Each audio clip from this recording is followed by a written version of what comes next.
3. Olá pessoal, sejam muito bem-vindos a mais um episódio do Sorriso em Pauta. Meu nome é Elisa Grilo, eu sou periodontista e hoje nós vamos falar sobre um tema importantíssimo, que é a artrite reumatoide e seu impacto na saúde bucal. E para conversar sobre esse tema, temos aqui uma médica sensacional que é referência em artrite. Ela tem um extenso currículo e dentre as suas qualificações, ela é médica reumatologista, doutora, ela é professora do programa de pós-graduação de Ciências Médicas e Patologia Molecular da Universidade de Brasília, é coordenadora da coorte Brasília de Artrite Reumatoide e ganhadora de diversos prêmios científicos nacionais e internacionais. Enfim, além desse currículo de peso, ela é mãe do Pedro e da Bia e bailarina e uma mulher elegantíssima. Doutora Alicia, é um prazer receber você aqui e muito obrigada por ter aceitado o nosso convite. É um prazer estar com vocês aqui e eu agradeço muitíssimo essa gentilíssima apresentação. Eu acho que de tudo aí o mais importante é ser mãe do Pedro e da Bia. E eu espero contribuir aqui nessa nossa discussão, trazer informações aí que sejam úteis para a prática clínica de todos nós e, sobretudo, para melhorar a qualidade da saúde dos nossos pacientes, que é o nosso objetivo princípio sempre, né? Exatamente. Então, para iniciar essa conversa, gostaríamos que você contasse para a gente o que é a artrite, os fatores de risco, diagnósticos, como é que é feito esse diagnóstico na clínica de vocês? Bem, a artrite reumatoide é uma doença inflamatória, autoimune, que é sistêmica, ou seja, ela pega o corpo todo, mas ela tem preferência pelo tecido que reveste as articulações, que se chama sinóvia. Então, é uma doença que inflama a sinóvia, esse tecido, gosta bastante das pequenas articulações, então mãos, punhos, pés, tornozelos, mas pode pegar qualquer articulação do corpo e, além de fazer isso, inflamar a sinóvia e assim provoca dor e inchaço articular, pode provocar uma série de outras manifestações. Então, pode provocar alterações no pulmão, no coração, nos vasos, no rim. É uma doença comum, é uma das doenças autoimunes mais comuns. Até 1% da população pode ter artrite reumatoide. Então, se a gente tiver 100 pessoas, uma delas pode ter artrite reumatoide. Então, é uma doença frequente. E é uma doença que acontece em qualquer faixa de idade. Você pode ter desde o nascimento até a terceira idade. Mas é mais comum o diagnóstico entre ali os 30 e os 50 anos. É mais comum em mulheres. Para cada 4 mulheres, um homem acometido. Então é bem mais comum em mulheres. E é uma doença que, se não for tratada, se não for diagnosticada a tempo, pode levar a uma série de comprometimentos, de deformidades, de sequelas irreversíveis.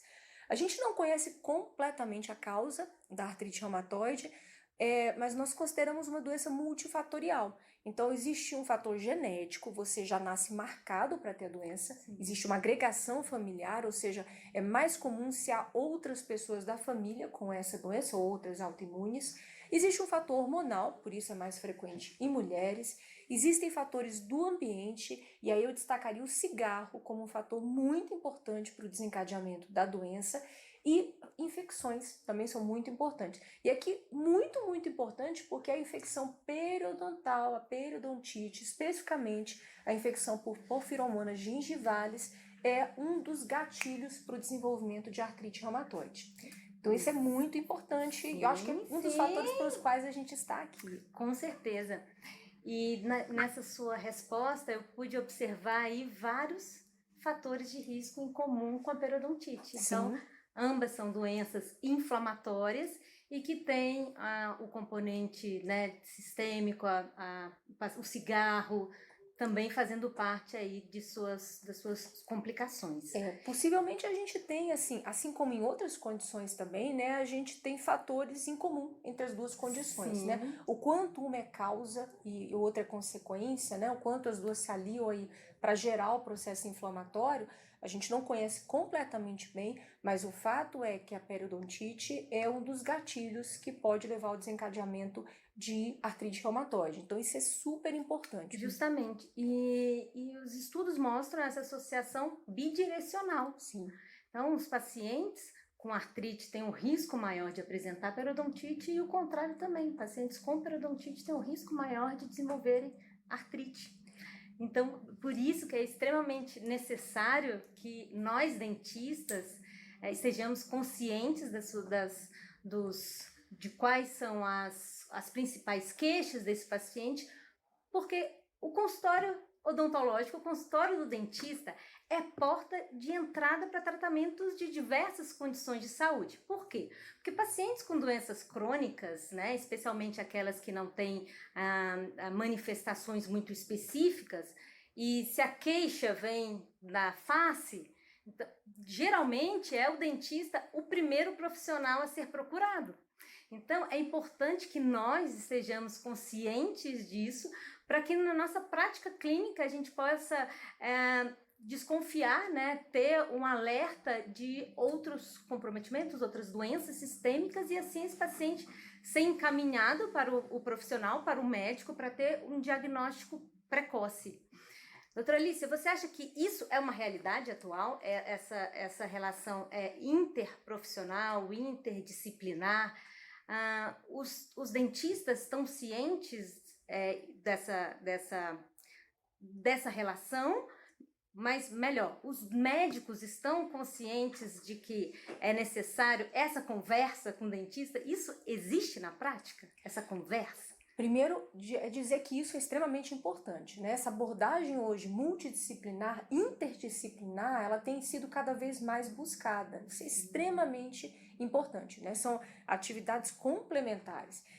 E isso que você trouxe é extremamente importante. O dentista, muitas vezes, é a porta de entrada, é quem o paciente vai procurar, porque a manifestação que apareceu ali, a ponta do iceberg, é a manifestação orofacial, mas aí uma série de outros fatores pode estar por trás. E aí a importância, né, a importância inequívoca do dentista como um agente para potencializar o diagnóstico. Então, ele fez o diagnóstico daquela condição específica, pensar que pode haver um fator causal por trás e aí encaminhar, porque diagnóstico precoce em todas as doenças é o que faz diagnóstico, o que faz a diferença em termos de prognóstico. Quando você faz um diagnóstico precoce e trata adequadamente, você melhora o prognóstico daquela pessoa.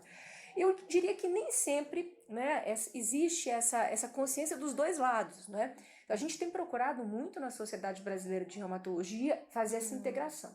Hoje a gente tem uma comissão multidisciplinar. Então a gente tem uma comissão que agrega especialistas de outras áreas. Então a gente tem odontólogos, a gente tem nutricionistas, fisioterapeutas, terapeutas ocupacionais, psicólogos. Então a gente tem essa intenção de agregar para poder tanto aprender, né, com outra especialidade, quanto também divulgar a importância desse diagnóstico. Isso é muito interessante, que bom, fico feliz em saber que E eu diria que tem um interesse grande. Eu já tive uma aluna de pós-doutorado que é odontóloga, uma dentista, estudou síndrome Zika. Hoje temos lá na UNB também uma aluna de doutorado que também estuda doença periodontal em outra condição, que é o lúpus. Então, eu diria que, de forma geral, há um estímulo para isso, mas talvez não seja ainda a realidade para todo mundo. E daí a importância de iniciativas como essa de vocês, né? Isso, com certeza.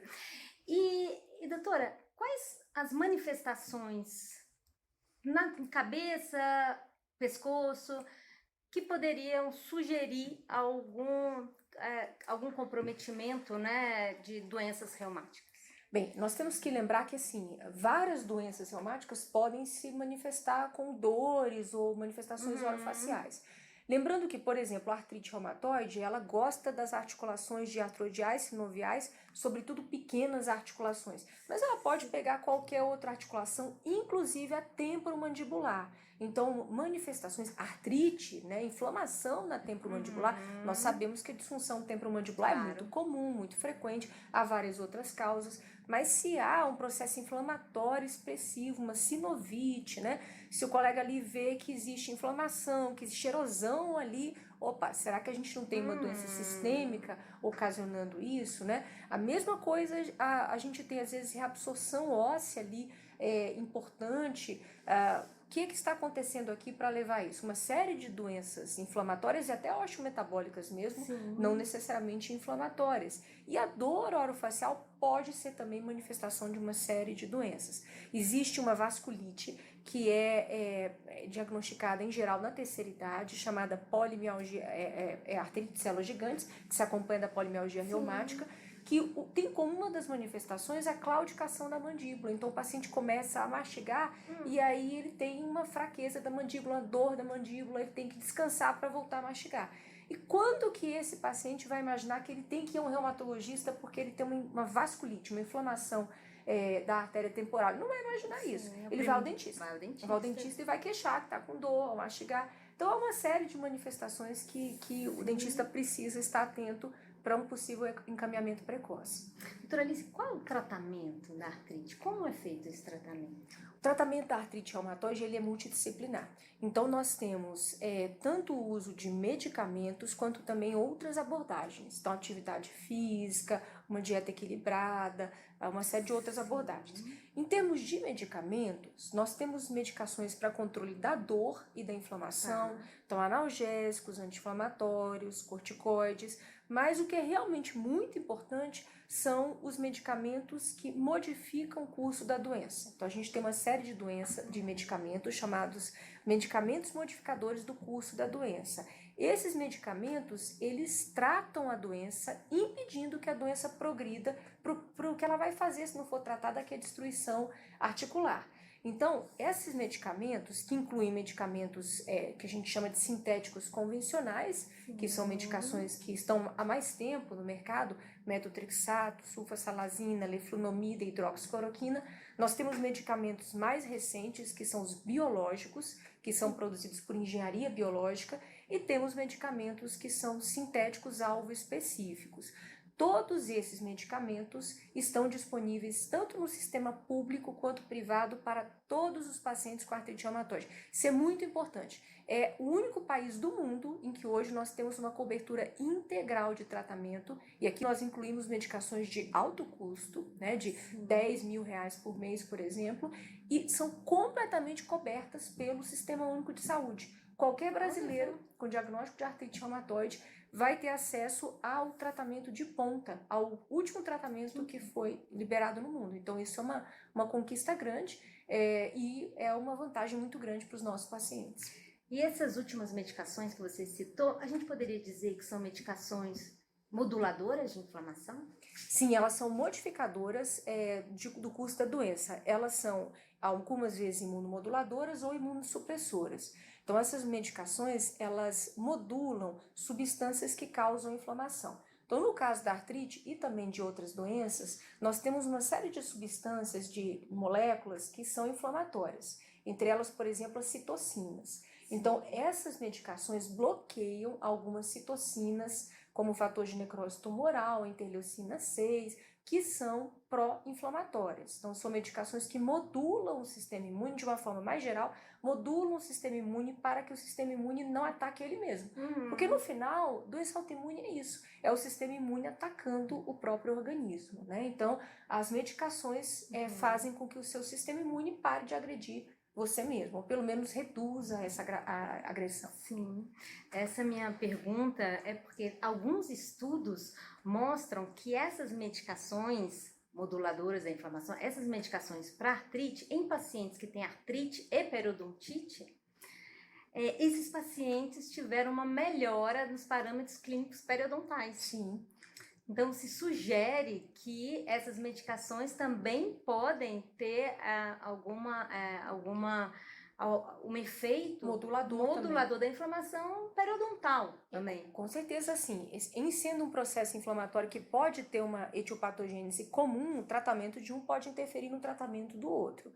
Uma coisa importante também é o seguinte: esses pacientes usam medicações que modulam e muitas vezes deprimem o sistema imune, né? Se você deprime o sistema imune, você fica mais suscetível a infecção, né? Maior risco de infecção. E isso inclui infecções diversas, infecções de trato respiratório, infecção urinária, infecção cutânea, mas também inclui as infecções da região periodontal, por exemplo. Sim. Então é muito importante estar atento.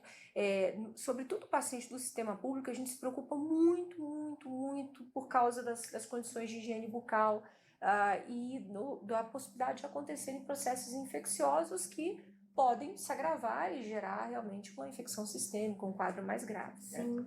E até mesmo o tratamento pode ter efeitos colaterais também na boca. Com certeza. Alguns tratamentos nossos podem ter efeitos colaterais na boca, aumentar o risco de infecção, e algumas medicações, por exemplo, para tratamento de perda de massa óssea, podem aumentar o risco, por exemplo, de osteonecrose de mandíbula. A gente sabe que o risco é pequeno, né? E que, assim, essa é até uma questão muito importante para você discutir, porque às vezes, né, para o dentista, sobretudo, fica aquele receio muito grande. Se o paciente está usando uma medicação como um bisfosfonato, como o denosumab, aí ele fala para o paciente, olha, vai fazer um implante dentário, tem que parar a medicação. E é algo que a gente tem que discutir bem, porque depende muito do risco-benefício. O risco é pequeno e, às vezes, a suspensão da medicação aumenta muito o risco de fratura para o paciente, né? Fratura de coluna, Exato. de colo do fêmur. Então, tudo isso tem que ser sempre, como em tudo, né, no cuidar da saúde. A gente tem que considerar o risco e o benefício. Exato. E como o ideal é a prevenção, né? Esses pacientes, quando vão iniciar o uso dessas medicações, dos bisfosfonatos, o ideal é que ele procure um dentista e, se houver alguma condição de algum tratamento, alguma cirurgia, que seja feita antes, né? De Exatamente. Até porque depois medicação. que você começou a medicação, ela se deposita no organismo por um período muito prolongado. Então, a suspensão ali por alguns meses, 3 meses, não vai fazer diferença no risco que já tinha sido estabelecido. Esse é um cuidado também bem grande que a gente tem, de, assim, quando vai iniciar, sobretudo o imunossupressor para o paciente, de orientar tudo que a gente pode fazer para reduzir risco de infecção. Então, vacinação é muito importante para nós, porque a vacina é o meio mais eficaz de reduzir a ocorrência de infecção, mas também, por exemplo, isso, né? Vamos encaminhar para o dentista para que a gente faça o que tiver que ser feito, né? Os tratamentos que tiverem que ser realizados no momento adequado. E esse é um aspecto muito, muito importante. Exatamente. E em relação ao metotrexato? Eu já tive algumas queixas de paciente com lesões na boca dessa medicação. Isso é comum? É comum. O metotrexato é uma medicação que ela inibe, entre outros mecanismos de ação, ela inibe uma enzima que é a dihidrofolato redutase. Então, ela depriva ácido fólico das células que vão causar inflamação. Mas ela também tira o ácido fólico das células que se multiplicam muito rapidamente, né? Então, tanto que o metotrexato é um quimioterápico em doses diferentes, né? É usado para tratar alguns tipos de tumores. Nas doses que nós utilizamos, para tratar o processo autoimune que gera inflamação. Mas essa deprivação de ácido fólico, que a gente tenta diminuir, porque em adultos a gente costuma usar associado ao metotrexato uma pequena dose de ácido fólico 1 a 2 dias depois, que é na verdade um antídoto para reduzir efeito colateral, pode levar, né, o uso de metotrexato a, por exemplo, queda de cabelo, a anemia e também a alterações úlceras orais, estomatite. Então, é comum, pela deprivação de ácido fólico, que a gente tem esse tipo de manifestação. Então, quando é feita a suplementação com ácido fólico, a gente também pode evitar essas lesões na boca? A gente reduz a ocorrência. Essa é uma questão, até a gente entra numa zona aí em que não tem muita evidência científica, tanto que, por exemplo, a pediatria, a reumatopediatria, que usa proporcionalmente doses muito mais elevadas de metotrexato do que o adulto, a criança usa dose mais alta que o adulto no tratamento das doenças reumáticas. Em geral, a pediatria não associa ácido fólico, mas, assim, de forma geral, na reumatologia do adulto, embora a evidência não seja tão grande, a gente faz a associação de ácido fólico e o objetivo é esse, diminuir a ocorrência de eventos adversos. A gente não consegue evitar completamente, mas a gente reduz, por exemplo, a ocorrência de úlceras orais.